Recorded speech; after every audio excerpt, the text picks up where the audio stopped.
स्तोत्रसंहिता अध्याय 15 एक वचनापासून पुढे। हे परमेश्वरा, तुझ्या मंडपात कोण वस्ती करील? तुझ्या पवित्र डोंगरावर, म्हणजे असं म्हटलं आहे की तुझ्या पवित्र डोंगरावर कोण राहील? जो सात्विकतेने चालतो व नीतीने वागतो, मनापासून सत्य बोलतो, आपल्या जिभेने चुगली करीत नाही, आपल्या सोबत्याचे वाईट करीत नाही, आपल्या शेजाऱ्याची निंदा करीत नाही, अधमाला तुच्छ लेखितो, परमेश्वराचे भय बाळगणाऱ्यांचा सन्मान करीतो, आपण वाहिलेल्या शपथेने स्वतःचे अहित झाले तरी ती मोडीत नाही, आपला पैसा वाढीदिडीला लावित नाही, निरापराध्यांची हानी करण्याकरिता लाज घेत नाही, तो जो असा वागतो तो कधीही ढळणार नाही। इथे म्हटलं आहे की जो असा वागतो तो कधीही ढळणार नाही। स्वर्गामध्ये जाणाऱ्या लोकांमध्ये हे 12 लक्षणं आढळून येतात। ते कोणते आहेत याविषयी मी तुम्हाला सांगणार आहे। स्वर्ग लोकामध्ये जाणाऱ्या लोकांच्या जीवनात या भूतलावर त्यांच्या जीवनामध्ये सर्वात पहिलं आढळून येणारं लक्षण म्हणजे ते प्रामाणिक असतात। दुसरी गोष्ट, ते धार्मिकतेने चालत असतात। तिसरी गोष्ट, ते असत्य बोलत नाहीत, याचा अर्थ नेहमी खरंच बोलणं। चौथी गोष्ट, ते चुगली करत नाहीत, ते इतरांविषयी काही वाईट करीत नाहीत, वाईट निंदा पसरवित नाहीत। पाचवं, सोबत्याचं वाईट करत नाहीत। सहावी गोष्ट, ते निंदा करीत नाहीत। सातवी गोष्ट, त्यांच्या नजरेत जे हीन आणि टाकाऊ दिसून येतं याचं कारण हे की ते पापाचा द्वेष करतात। हे सर्व काही मी तुम्हाला मागील दिवसांपासून सांगत आलेलो आहे। या सर्व विषयांबद्दल मी तुम्हाला सांगू इच्छित आहे। हे सर्व 12 विषय मी तुम्हाला सांगण्याची आशा करत आहे। यानंतर आपल्याला काय दिसून येतं माहीत आहे? परमेश्वराचं भय बाळगणाऱ्या लोकांना आधार देत असतो। 8वं लक्षण जे दिसून येत असतं ते कोणतं आहे? स्वर्गामध्ये जाणारे जे लोक आहेत, आम्ही सर्वजण स्वर्गामध्ये जाऊ अशा प्रकारचा विश्वास आपल्यामध्ये दिसून येत असतो। जितक्यांनीही प्रभू येशू ख्रिस्तावर प्रभू म्हणून विश्वास ठेवला आहे, आपण सर्व लोक स्वर्गामध्ये जाऊ। हाच बायबलचा सारांश आहे। जर तुम्ही प्रभू येशू ख्रिस्ताला तुमचा वैयक्तिक तारणारा म्हणून स्वीकारला आहे, म्हणजे जर तुम्ही मनापासून पश्चाताप केलेला असेल, तर नव्याने जन्मल्याचा जो परिणाम असतो त्याचे जे फळ असतात ते दिसून येतात। प्रभू येशू ख्रिस्त जेव्हा तुमच्या जीवनामध्ये प्रवेश करतो, तो पवित्र परमेश्वर तुमच्यामध्ये जेव्हा तो वस्ती करू लागतो, तेव्हा तुम्ही आत्मिक रीतीने बदलून जाता आणि तुमच्यात आत्म्याचे फळ दिसून येतात। देवाचा दास योहान याने अशा प्रकारे म्हटलं की तुमच्यामध्ये पश्चातापास योग्य असे फळ दिसून आले पाहिजेत। ज्याचं तारण झालेलं आहे तो आपल्या तारणाऱ्याला आपल्या कृतीमधून दाखवत असतो। पवित्र आत्म्याने भरलेला मनुष्य आत्म्याच्या फळांना त्याच्या कृतीमधून दाखवत असतो। स्वर्गात जाणार असणारा व्यक्ती या भूतलावरती तो त्या व्यक्तीप्रमाणे असणारा व्यक्ती दिसून येत असतो। त्याच्यामध्ये हे कृत्य दिसून येत असतात। ते सर्व कृत्य कोणते आहेत? तो सात्विकपणे जीवन जगतो, धार्मिकतेने तो चालत असतो, तो लबाडी न करता जीवन जगतो, तो कोणाचीही चुगली न करता जगतो, तो कोणाचीही निंदा करत नाही, तो कोणाचं वाईट करीत नाही। एवढंच नाही तर तो पापाचा तिरस्कार करतो। आज काही विषय मी लवकर पूर्ण करण्याचा प्रयत्न करत आहे। काही विषय तुमच्याशी वाटून राहिलेले विषय तुम्हाला सांगण्याचा मी प्रयत्न करेल। 8वी गोष्ट, तो परमेश्वराचं भय बाळगणाऱ्या लोकांचा सन्मान करतो। स्वर्गामध्ये जाणारे जे लोक आहेत या भूतलावरती त्यांच्या जीवनात आढळून येणारं लक्षण हे एक आहे, तो परमेश्वराचं भय बाळगणाऱ्या लोकांचा सन्मान करतो। जर एखादा व्यक्ती कोणा व्यक्तीचा सन्मान करत असेल, याचा अर्थ तो समोरच्या व्यक्तीला आपल्यापेक्षा थोर मानतो। आपल्या समोरील व्यक्तीला आपल्यापेक्षा जर मोठं समजायचं असेल तर सर्वात पहिलं तुमच्यामध्ये नम्रता असायला हवी, लीनता पाहिजे। कृपा करून लक्ष देऊन ऐका। माझ्यापेक्षा दुसरं कोणी मोठं नाही असं समजणाऱ्या लोकांचा गर्व त्यांना खाली पाडत असतो। माझ्या आजूबाजूला राहणारे लोक योग्य आहेत, ते माझ्यापेक्षा जास्त आदरणीय आहेत, ते माझ्यापेक्षा जास्त चांगले आहेत असं म्हणणारा स्वभाव तर केवळ लीनतेचं लक्षण आहे। ज्यांच्यामध्ये लीनता आहे त्यांच्यामध्ये हा स्वभाव असतो। आपल्या समोरील व्यक्तीचा जर आदर करायचा असेल तर मान्य करा की तो तुमच्यापेक्षा योग्य आहे। हे मान्य केलं पाहिजे। हे मान्य करण्याच्या व्यक्तिमत्वालाच लीनता असं म्हणतात। याचा अर्थ जे स्वर्गात जाणारे लोक असतात त्यांच्यामध्ये सामान्यपणे आढळून येणारा गुण तर नम्रता असतो। कृपा करून लक्ष द्या, गर्विष्ठ लोकांना स्वर्गामध्ये जाण्याची कोणतीही संधी नसते। मनुष्याच्या नाशापूर्वी त्याचे अंतकरण गर्विष्ठ असते, पण गौरवापूर्वी विनम्रता येते, आज्ञाधारकपणा येतो.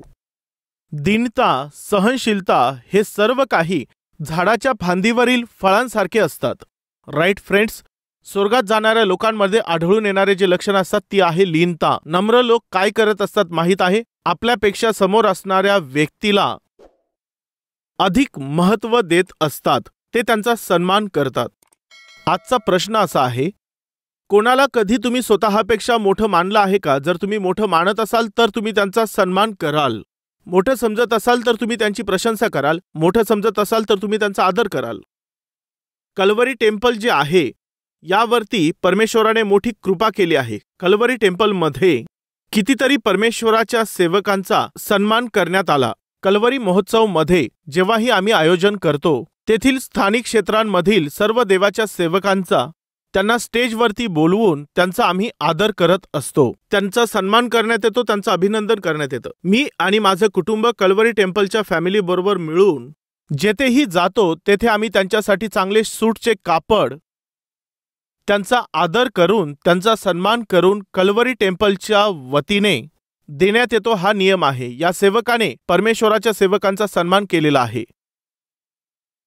माझ्यापेक्षा अधिक माझ्या समोरचे सेवक एक मोठे दास आहेत, म्हणून त्यांचा सन्मान करणं देवाने मला शिकवलेलं आहे. जवळपास तुम्हाला माहीत आहे का, देवाच्या गौरवासाठी हे मी तुम्हाला सांगत आहे, आतापर्यंत 70,000 पास्टर्सना कपडे देण्याची महान कृपा, विशिष्ट प्रकारच्या सूटचा कापड देण्याची महान कृपा देवाने त्याच्या दासाला आणि आमच्या कुटुंबाला दिली. जितकेही पास्टर भेटतात, देवाने आमच्यावर ही कृपा केली की हजारो सेवकांना कपडे देता आले. ही किती आशीर्वादाची गोष्ट आहे. हे कसं झालं? कारण की ते माझ्यापेक्षा मोठे आहेत, ते सर्वोत्कृष्ट सेवा करत आहेत, त्यांचा सन्मान केला पाहिजे असं मन परमेश्वराने दिलं आहे. यामुळेच हे शक्य झालं. एवढंच नाही तर देवाचे दास जे देवामध्ये झोपी गेले आहेत, RRK मूर्ती यांचा कल्वरी टेम्पलमध्ये सन्मान करण्यात आला. ब्रदर राज बाबू यांचा देखील कल्वरी टेम्पल महोत्सवमध्ये सन्मान करण्यात आला.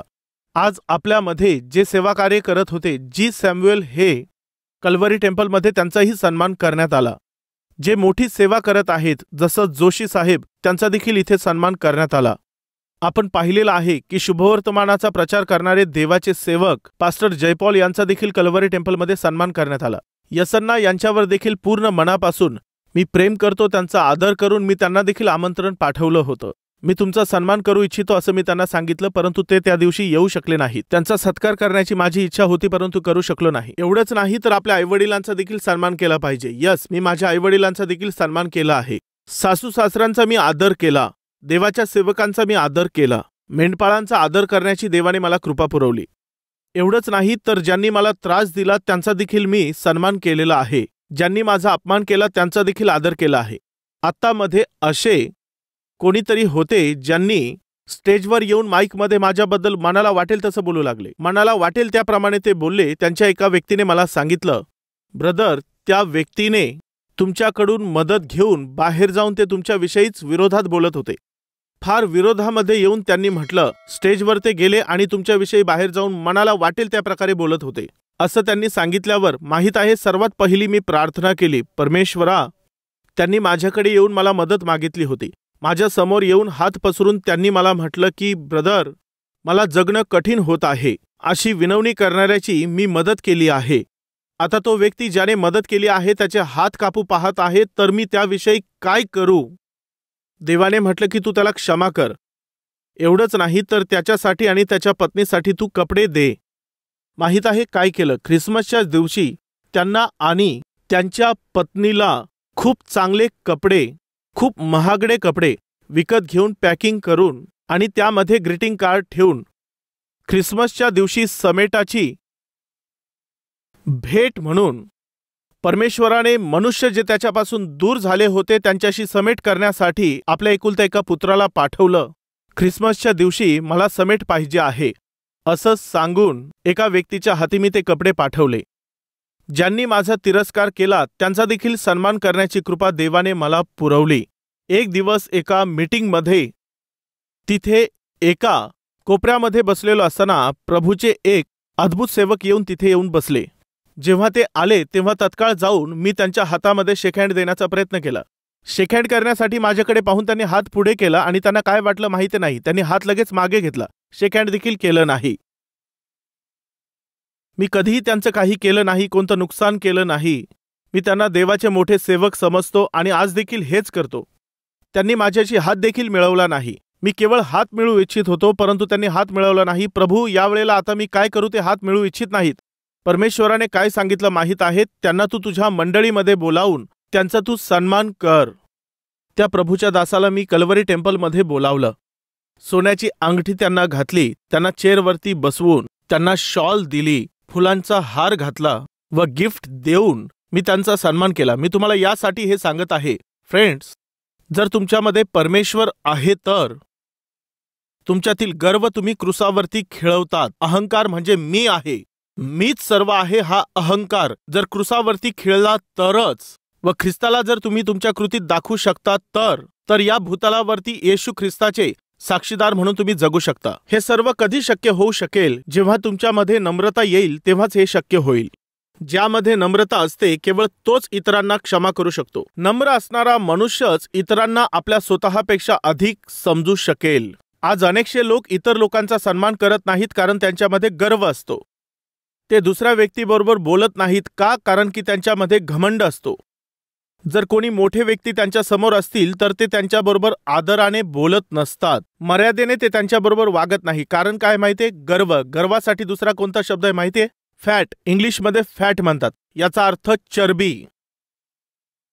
आज बऱ्याचशा लोकांना ही गोष्ट चढलेली आहे. माहितीये कोणती? चरबी.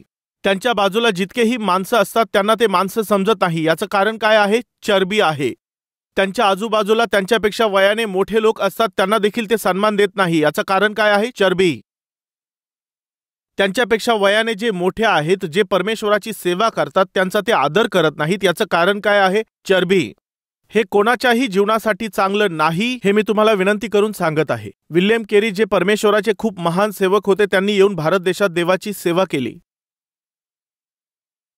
संपूर्ण बायबलचं 40 भाषेमध्ये त्यांनी भाषांतर केलं. युनिव्हर्सिटीची त्यांनी स्थापना केली. बँकिंग सिस्टमची त्यांनी सुरुवात केली. भारत देशामध्ये बँकिंग सिस्टम त्यांनी आणली. विल्यम केरी यांनीच ती सुरुवात केली होती. एवढंच नाही तर सतीची जी चाल होती, अशा प्रकारच्या प्रथेला बंद करण्यासाठी राजा राम मोहन राय यांना भेटून त्यांनी खूप मोठा संघर्ष केला आणि याचं प्रतिफळ म्हणून ती चाल त्यांनी बंद करण्यासाठी प्रयत्न चालवले. एवढं अद्भुत कार्य केलं. इंग्लिशमध्ये व संस्कृतमध्ये डिक्शनरी बनवली व त्या काळी भारत देशामध्ये विल्यम केरी यांचं एक पोस्टल स्टॅम्प देखील रिलीज करण्यात आलेलं होतं.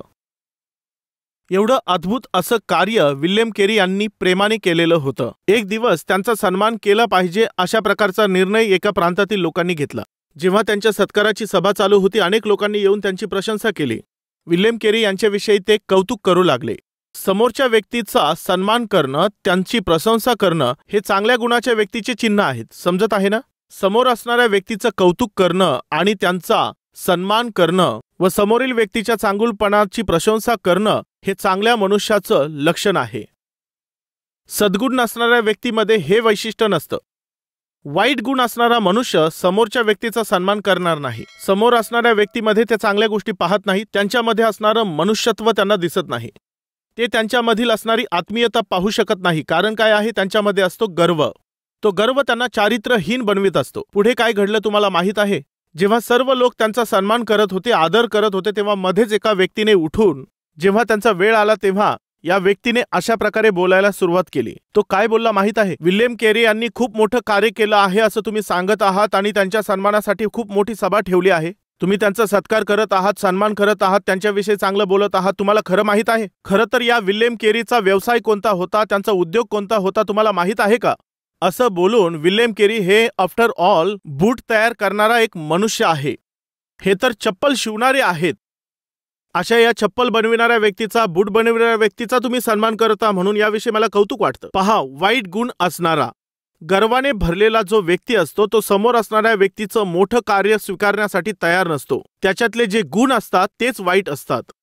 तेव्हा सर्व लोकांना आश्चर्य वाटलं. ते बोलले, आम्ही त्यांचा सन्मान करण्यासाठी सभा केली आहे. लोकांकरिता त्यांनी जे मोठं कार्य केलं त्यांचा सन्मान करण्यासाठी आपण सभा आयोजित केली आहे. हा शिष्टाचार नसणारा मनुष्य कशा प्रकारे बोलत आहे याचं बोलणं आता कोण बंद करू शकेल असा विचार कोणाच्या तरी मनामध्ये आला असेल। यामध्येच तेव्हा विल्यम केरी उठले।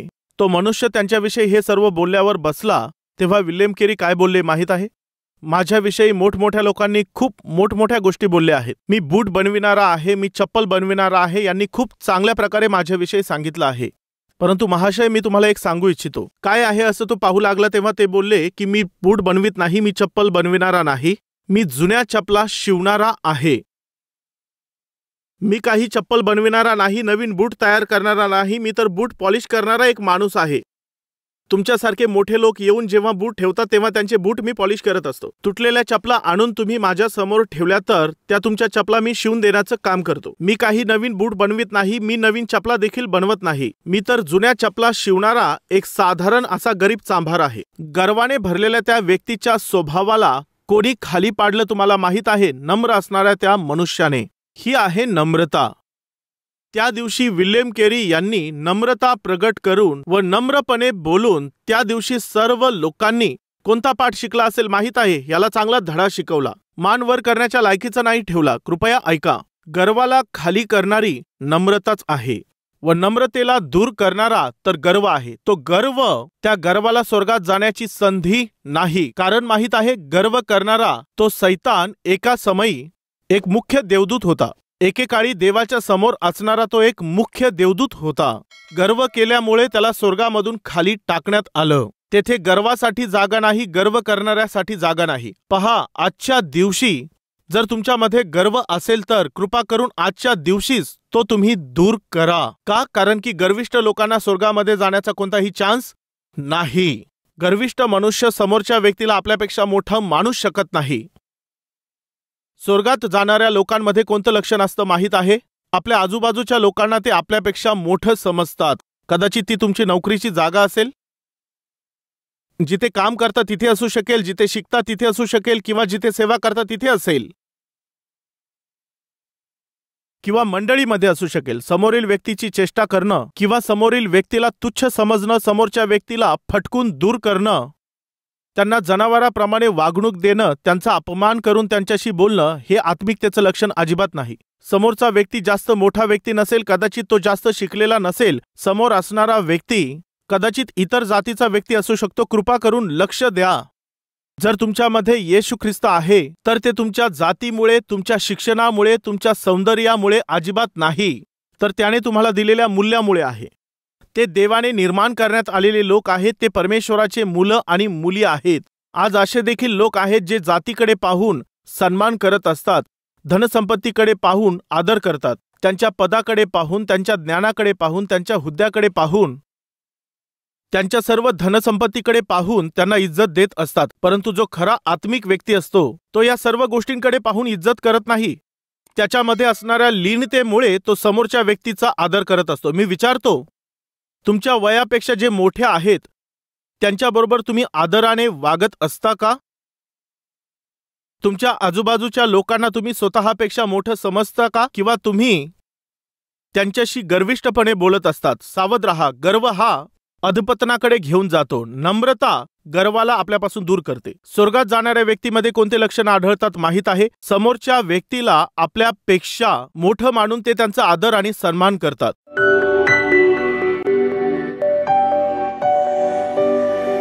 पवित्र पिता, तू सरळ आणि स्पष्टपणे आमच्याशी बोललेला आहेस। स्वर्गात जाणारे लोक या भूतलावर कसे असतात, कसे राहिले पाहिजे स्पष्टपणे सांगितलंस। देवा, जर तसे गुण आमच्यामध्ये नसतील तर त्या बाबतीमध्ये तू आमची मदत कर।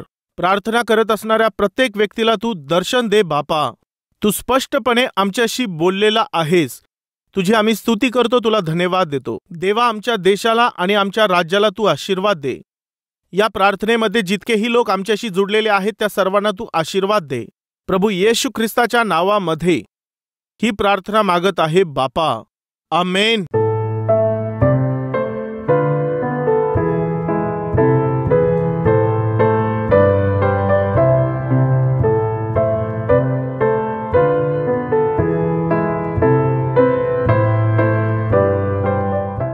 आमचा पत्ता Calvary, post box number 30, Kukatpally, Hyderabad 72।